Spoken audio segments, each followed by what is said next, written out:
It started with a single email. The HOA president claimed part of my property wasn't actually mine. She said it was community space, and that I'd been using it without permission for years. I knew that wasn't true. But she didn't ask. She didn't verify.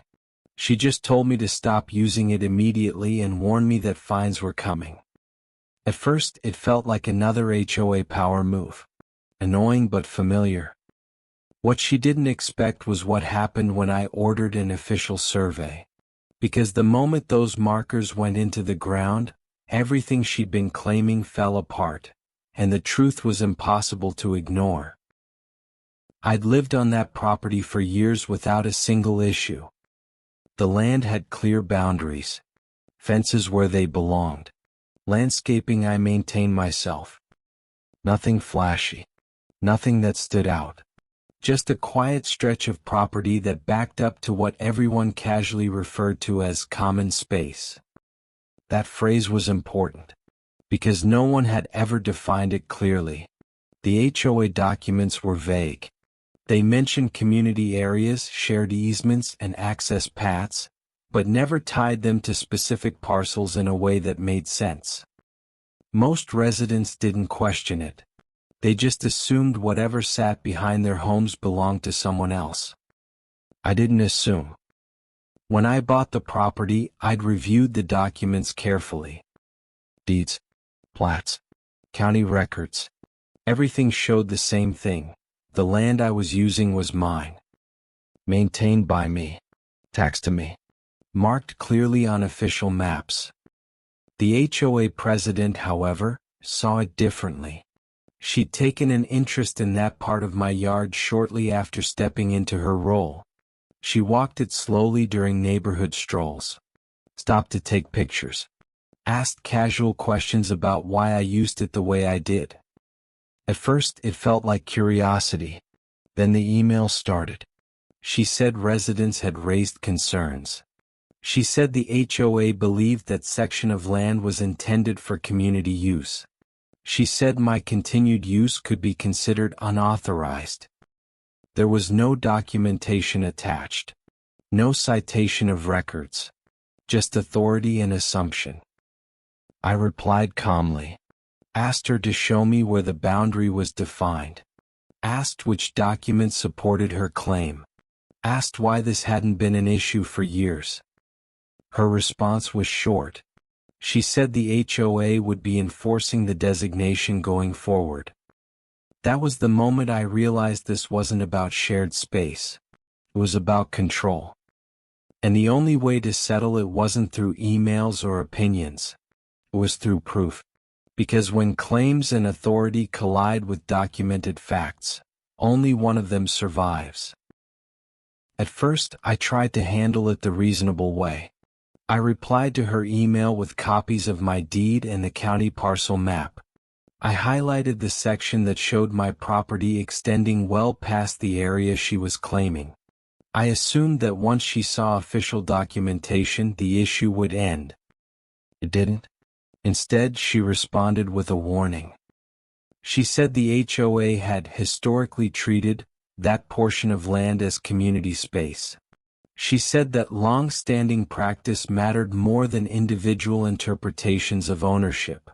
She said that regardless of what my documents showed, the HOA had the authority to regulate how the land was used. That's when the tone shifted. What had started as a disagreement became enforcement. I received a formal notice stating that I was required to stop using the land immediately. No more maintenance. No storage. No personal use of any kind. The notice warned that continued use would result in daily fines. The amount wasn't huge at first, but it added up quickly.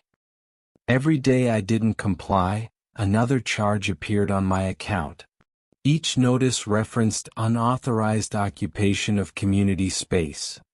Each one ignored the documents I'd already provided.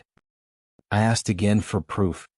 This time, she sent screenshots from an HOA guideline booklet, generic diagrams with shaded areas labeled common use. No addresses. no lot numbers. Nothing specific to my property. I pointed that out. I received a formal notice stating that I was required to stop using the land immediately. No more maintenance. No storage.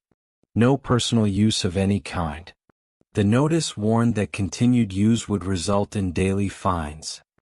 The amount wasn't huge at first, but it added up quickly. Every day I didn't comply, another charge appeared on my account. Each notice referenced unauthorized occupation of community space. Each one ignored the documents I'd already provided.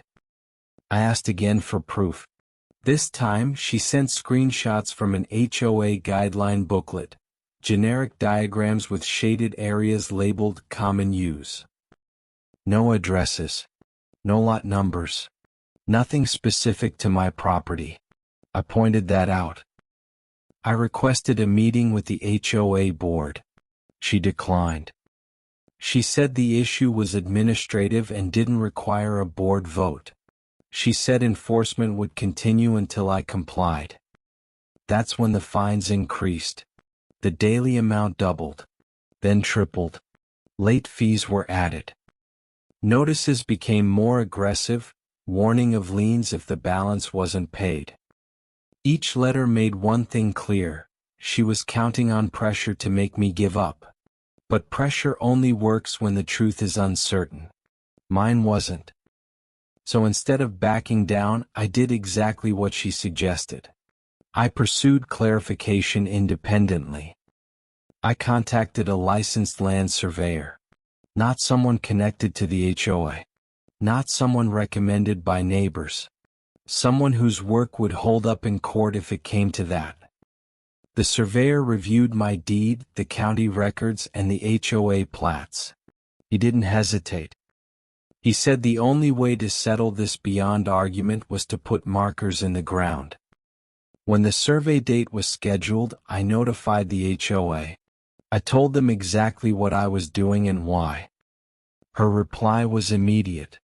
She warned that installing survey markers on community land would itself be considered a violation. She said any changes to common space required HOA approval. She threatened additional fines if I proceeded. I read the email twice. Then I forwarded it to the surveyor. He laughed. He said property lines don't move based on HOA opinions.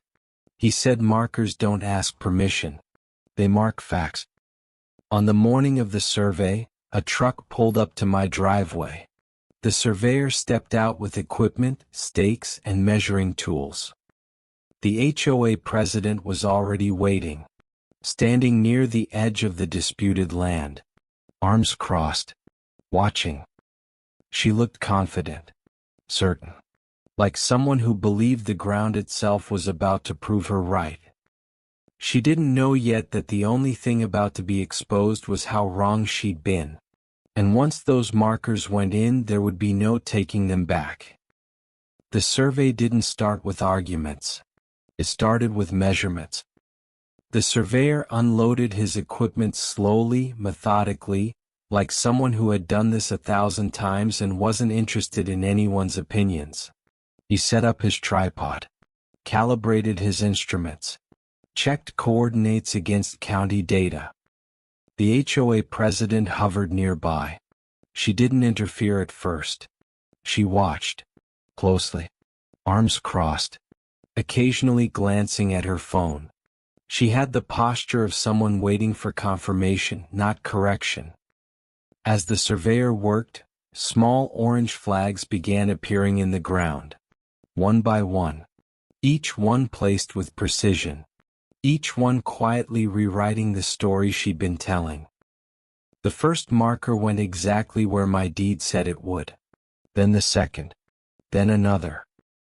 And with every flag that went in, her confidence started to slip. She stepped closer and asked what he was doing. He explained calmly that he was establishing boundary lines based on recorded plats and GPS coordinates tied directly to county records. He didn't look at her when he spoke. He didn't need to. She told him he was marking community land. He didn't argue. He simply pointed to his map. That was the moment everything changed. The map showed it clearly. Lot lines extending past where the HOA president had claimed they stopped. The so-called community space, sitting squarely inside my property boundaries. Tax to me. Recorded under my name. She tried to interrupt. She said the HOA had always treated the area as shared. She said residents used it freely. She said long-standing practice mattered. The surveyor finally looked at her. He said long-standing practice doesn't change ownership. He said property lines aren't established by habit or convenience. They're established by records. Then he drove the final marker into the ground. Right in the middle of the area she'd insisted wasn't mine. It landed with a dull thud that echoed louder than it should have. Neighbors had gathered by then. Some stood along the sidewalk. Others leaned over fences. A few pulled out their phones. Everyone was watching the same moment, the instant when assumption collided with documented fact. She stood there silently. No clipboard. No authority. No argument left to make. The surveyor finished his work and handed me the preliminary report. He explained that the final stamped survey would be filed with the county and could be referenced by anyone. The HOA, the city, courts if necessary. It was permanent. She demanded a copy. He told her she could obtain one through proper channels. She said the HOA would dispute it. He said they were free to try. That's when she made her last mistake. She announced, loudly, that the HOA would continue enforcing fines until the matter was resolved internally. I didn't respond. Instead, I forwarded the surveyor's preliminary findings, her enforcement notices, and her most recent email to the HOA's legal counsel. Within hours, everything stopped. The fines disappeared from my account. The notices were rescinded. The threats went silent. The next message didn't come from her. It came from an attorney. It acknowledged receipt of the survey. It stated that the HOA would be ceasing enforcement immediately. It confirmed that the area in question was not, and had never been, designated as community property. No apology. Just reality catching up. By the time the final stamped survey was recorded with the county, the HOA president had already stopped showing up in the neighborhood. The ground hadn't moved, but her authority had collapsed completely. And once the truth was set in concrete, there was no way for her to reclaim the story she tried to tell. All that remained were the markers in the soil, quiet, undeniable proof that the land had never been hers to control. After the survey was filed, everything changed. The HOA didn't send another notice. There were no follow-up warnings, no revised interpretations, no attempts to reframe what had happened. The area they'd insisted was community space simply stopped being mentioned at all. The markers stayed where they were. Bright, visible, and permanent. Neighbors who had once questioned my use of the land started asking quiet questions of their own. Some admitted they'd never seen documentation for the HOA's claims either. Others said they'd assumed the rules were backed by something official. They weren't. A few weeks later, the HOA updated its guidelines. Language about shared areas was rewritten. References were narrowed. Ambiguous phrasing disappeared. It was clear the survey hadn't just settled one dispute. It had exposed a weakness in how authority had been applied across the neighborhood. The HOA president stepped down not long after. There was no announcement. No explanation. She just stopped attending meetings. Someone else took her place, and the tone of enforcement softened almost immediately. As for the land, I continued maintaining it the same way I always had. Quietly. Responsibly. Without interference. The difference now was that no one questioned it anymore. What stayed with me most wasn't the win. It was the reminder that authority often survives on confidence alone, until someone asks for proof. Until someone refuses to accept assumptions as facts. Property lines don't change because someone says they should. And power doesn't last when it's built on claims that can't withstand the truth. Sometimes all it takes is a survey stake in the ground to remind everyone where the boundaries really are.